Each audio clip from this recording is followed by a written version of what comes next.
Hi everybody, welcome back. I'm Dorothy, Professional Astrologer, and you can find me on the web, nhastrologer.com. Today I'm going to talk about the week of September 18th, so stay with me and I will be right back.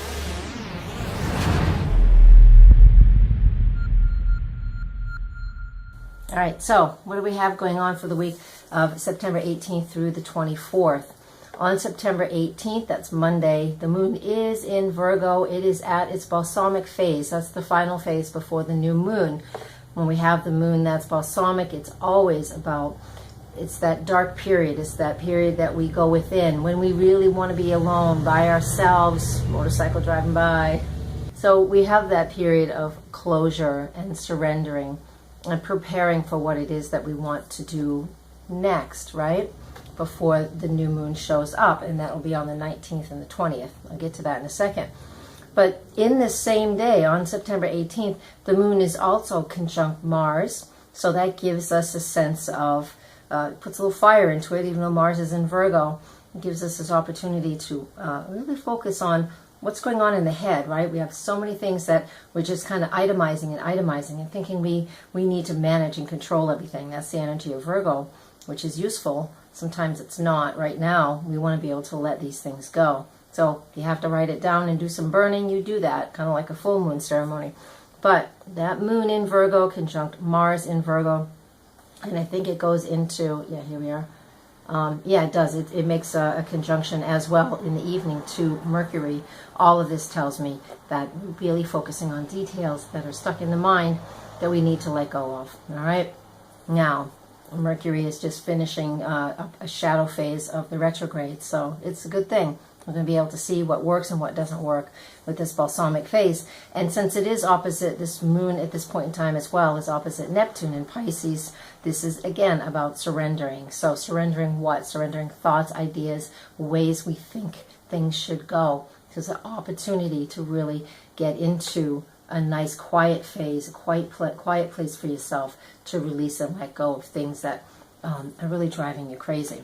And that's what kind of like the 18th is like. So it's not a great day for work. It's not a great day for starting new processes, new projects at all. It is about completing what you need to complete.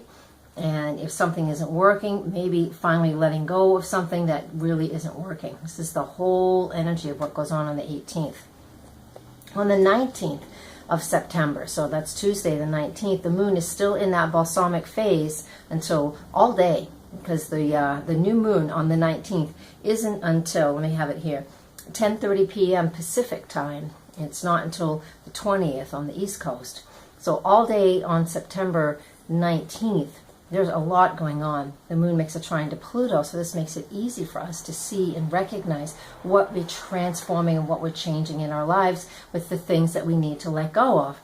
It makes a square also during the day to Saturn, and that is gives us, it helps us to, even though the moon-Saturn squares don't feel great, the other energies are okay with it. It helps us to really change on that deep, profound level. So with Pluto, we really recognize what's going on. The Pluto trine with Saturn, we can really set some things into place, which means, because Saturn's all about contracting things and giving us only what we need and getting rid of the extra stuff. So with all of these things going on the 18th and the 19th, with Mars, Mercury, Neptune, Pluto, and Saturn, all in that balsamic moon phase, this is about really letting go of some amazing amount of stuff. So we're able to step into something new, right? Because we did just have the moon in on the 17th. We had that moon at the eclipse point. First time we've had it there since the eclipse. So that would have revealed things, more things to you if they weren't revealed during the eclipse a month ago. Venus enters the sign of Virgo at 9:15 on September 19th. So over the next 3.5 weeks, Venus will be very discerning. Venus in Virgo is discerning in relationships, if that's on your radar. It's also discerning in what we value. So whatever that looks like for you, what's important now. We are in the time of year in the Northern Hemisphere where we need to start, it's not quite fall, but we need to start, if you're somebody who collects things like wood and you need to start stacking your wood and getting things prepped for the winter, for the long winter, this is an opportunity to do it because you value those things. I remember doing that when I lived out in the woods. I would have to stack a lot of wood this time of year. And so, and I valued it, I appreciate it, because I knew it was ready for me in those cold, long winter days and nights. They're more longer at night than during the day. And so that's that Venus in Virgo. If you're in relationship, this is when over the next 3 weeks or so you can be more discerning as to who you're dating or how it's dating or how it's looking for you. Does it fit into your life or not? If it does, it does. If it doesn't, it doesn't. I'm not saying one way or the other how it would turn out for each of you, because we all have our own charts, right? Remember? Now we also have on the 19th, we have Mercury in an opposition to Neptune. Now the moon was there a day ago, but now Mercury is exactly there. And again, this is finding that balance between what we're thinking, what we think we know, and all of those details, and then trusting Spirit is going to lead us in the right direction. So we basically, if you follow a spiritual path, or people like Abraham, or Eckhart Tolle, or anybody like that, it really is about finding our presence, stating what it is we need, and then allowing the universe and allowing Spirit, however you want to look at it, to direct us and lead us. And that's a really great way to use that Mercury in Virgo opposite Neptune and Pisces on the 19th. And again, we're still in a balsamic phase when it's an exact aspect. So we're easily going to be able to recognize what it is we need to let go if we choose to take time and allow ourselves a little breathing space. Okay? Most of us are too busy, but I'm letting you know, it might be a good idea to give yourself a little breathing room. All right, so Tuesday night at 10:30 p.m. is the new moon in Virgo at 27 degrees. On Wednesday at 1:30 in the morning Eastern time is when we have it here on the East Coast, which is where I'm at. Now, the new moon at 27 degrees of Virgo. This is, and then immediately goes void of course. Let me get my ephemeris back out here. I do believe, yes it does, it goes void of course immediately. So between 1:30 in the morning and 6 in the morning when it goes into Libra, the moon will be void of course. So this is a new moon that we're not going to get to do a whole lot with. In my opinion, I don't usually set new moon goals when the moon is void of course. So I like to wait until it moves into the next zodiac sign and there's got some energy again, because we've been doing all kinds of releasing with the Virgo moon. So to go and then try and set goals relating to Virgo, sometimes it's not always easy or productive. So trust your own gut. If you love doing new moon wishes, then go for it and do new moon wishes relating to Virgo things, which is, the details, your job, your co-workers, all of those things, your health, your overall health, and the things that you do every day that fill you up and help you to move forward, okay? Those are Virgo-related things. And then use this time period as well to create any new moon wishes that you feel like creating, whatever is comfortable for you. Okay? Now, at 6 in the morning on the 20th, the moon does enter the sign of Libra, and it doesn't do a whole lot.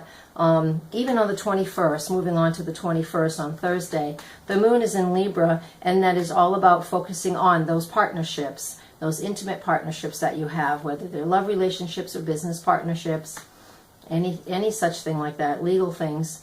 That's where the moon is at. So emotionally, we're going to be focused on what's balanced in our relationships, and that goes on all the way from the 20th to the 21st, because there's not any major aspects going on. Some lunar aspects, the moon squares Pluto and it sextiles Saturn on the 21st, but these aspects usually only last a couple of hours in their lifespan, right? So it's not major newsworthy, which is fine. We've had plenty of newsworthy stuff in other places. So I think the 20th and the 21st, once that moon gets into Libra, it's all about just finding balance and harmony in our own lives, okay? That's what I see with that. All right, September 22nd, fall equinox. All right, here in New Hampshire, in the United States, that fall equinox is at 4:02 p.m. East Coast time. Before that, while the moon is still in Libra, during the day, the moon makes a conjunction to Jupiter. Yay! That really brings our attention to those relationships more than ever. Whatever you're focusing on, that's important for you. It is also opposite Uranus, and Uranus is about being independent and feeling free and being cutting edge and just not being so tied down. So we may feel a little edgy in our relationships for a couple of days. From the time the moon enters Libra at 6:06 on the 20th all the way until this aspect that it makes to Uranus, and that's at 9:04 a.m. on the 22nd of September. So moon's void of course after that, so kind of hit neutral for a little while, and then the moon enters the sign of Scorpio at 1:40 p.m. East Coast time. During that time, now for the rest of the weekend, for the rest of this forecast, the moon will be in Scorpio, and that's intensity and emotions, really digging deep into how we feel. It's always this way. We always have that Libra moon, we always have the Virgo moon, then we have Libra, Scorpio, because that's the order they go in. When the moon's in Libra, if anything relationship-oriented is kicked up or partnership-oriented is stirred up, when it gets into Scorpio, that's when we can dig into the details to figure out what is an issue concerning us or where we want to take something to a deeper level, which has a lot more meaning to us. Also on the 22nd, Mercury trines Pluto, and this is an Earth trine between Virgo and Capricorn.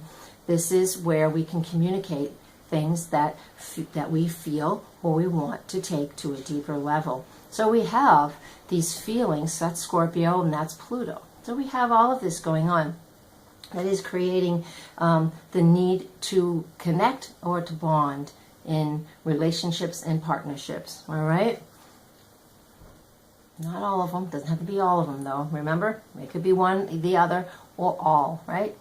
Okay. The sun enters Libra, so of course we're into that relationship time of year as well, and that partnership, the fall time of year in the northern hemisphere. This is spring for you guys in the southern hemisphere, and I know I love spring. It's like, woo, the sun's growing, but not here. I may come down there for the fall, though, for the winter, who knows. What we get here with, we all know what the sun in Libra is about. Again, it's about balanced relationships. How am I getting what I need in my partnerships and relationships? And even looking where you would want to connect with people and do things as partners. I feel that way too. I'm trying to work on some stuff with a couple, with a person, another person, just to see if she and I can do some stuff together as astrologers. We'll see. Unless you have some great ideas, send them along in my comment section. I'd love to hear what you have to say. I do TV shows and radio shows, but if you have some ideas that you'd like me to join you on, let me know, and I will hear you out. This is what we do in the Libra time of year. On the 23rd, so Saturday the 23rd, all that moon in Scorpio is making some easy connections to Mars, Neptune, and Pluto. So enjoy your day. Feel your day, feel really deep, enjoy the things that are changing. We're really going to be feeling the fall season in the northern hemisphere on this day. Whenever the moon's in a water sign, it tends to be a little cooler and a little wet maybe, but it shows us the shifts and the transitions. We can see it where we have seasons, right? And it will reflect outside, will reflect what's going on inside. So that Scorpio moon says, let's look at what is going on internally for you. Then we also have on the 24th, let's finish this up, the moon in Scorpio. What does she do? Sextiles Mercury, trines Chiron, quincunx Uranus. And so with all of this, it just shows me that it's an opportunity to work through, to talk, work through any pain, any suffering, any issues, and try not to fight what's going on, because that Uranus quincunx with the moon can be harsh, right? They can create sudden action because we're not willing to bend. So make sure you allow that to happen, okay? Mars and Neptune are opposite this day, and that's an opportunity to find some flexibility in what's going on in our lives. So whatever is going on in your life over the last week, especially with this Mars and Neptune opposition, excuse me, we have an opportunity to really see that bigger picture. And again, like I started this forecast, maybe even let go of some of the details that have been holding us back, all right? Because there's every planet's involved this week. All of them are involved. Yes, I've mentioned every planet that I can recall. And so take some time and allow we're still in Virgo until the 22nd, but focusing on the details, what am I letting go, and then finding that equilibrium and balance for yourself. All right, that's it for now. I'll be back next week. Please, I'm not a massive marketer, so I don't blast a million people with this stuff, so I would appreciate your help, which means please share, comment below, and share on your Facebook pages and wherever else you find it. I appreciate that. And come to my website, nhastrologer.com. I teach classes, do private sessions. This is who I am. This is what I do. So come support me there if you would, please. Thank you very much, and blessings, and namaste.